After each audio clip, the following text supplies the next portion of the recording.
سرکار مفتی اعظم ہند دنیا سے تشریف لے گئے تب بھی کچھ لوگوں کو خوشی ہوئی۔ ایک صاحب نے کہا بڈھا چلا گیا میدان خالی ہو گیا، لیکن شاید وہ نہیں سمجھ رہے تھے کہ وہ بڈھا تو جا رہا ہے مگر جوانی میں بھی بوڑھوں سے بڑھ کر کے ایک جوان دے کر کے جا رہا ہے۔ وہ دنیا سے تو جا رہا تھا مگر اپنے نائب کی حیثیت سے اختر رضا کو اپنی جگہ پہ قائم کر کے جا رہا تھا۔ اس کی نگاہ ولایت دیکھ رہی تھی کہ آج تو یہ صرف ایک مولانا ہے لیکن کل یہ دنیا کا ایسا پیشوا بنے گا کہ بستی بستی یہ کہے گی کہ بستی بستی قریہ قریہ تاج الشریعہ تاج الشریعہ۔ اللہ اکبر، بات آ گئی استاذ الشریعہ کی۔ الحمدللہ میں ان خوش نصیبوں میں ہوں کہ حضرت کی ظاہری حیات تک، آخری لمحے تک حضرت مجھ سے راضی رہے اور مجھے اپنی دعاؤں سے نوازتے رہے۔ اور 15 سال تو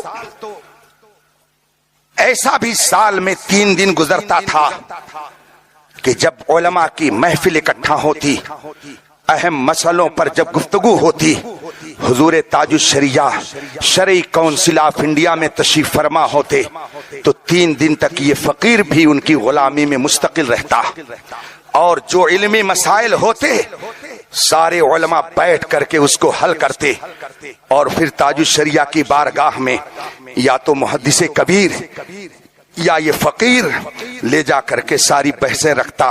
حضور یہ بحث ہوئی ہے، فلاں کی یہ دلیل ہے، فلاں کا یہ مشورہ ہے، فلاں نے یہ کہا ہے، ساری باتیں تاج الشریعہ سنتے اور اس کے بعد میں 2 منٹ توقف فرماتے اور پھر فرماتے اس کو ایسے ہونا چاہیے، اور 2 جملہ وہی ایسا اتنے تحقیق ہوتا کہ جب آپ محفل میں تشریف لا کر وہی 2 باتیں کہتے تو منظر کیا ہوتا، یوں مسکرائے جان سی کلیوں میں پڑ گئی، یوں لب کشا ہوئے کی گلستہ بنا دیا۔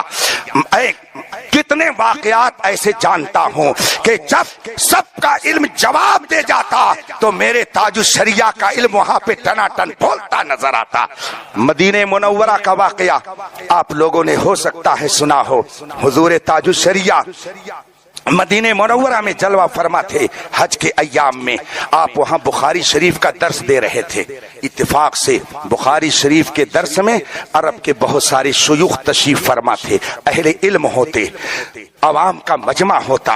حضور تاج الشریعہ نے وہاں درس دینا شروع کیا بخاری شریف کا۔ ایک عرب شیخ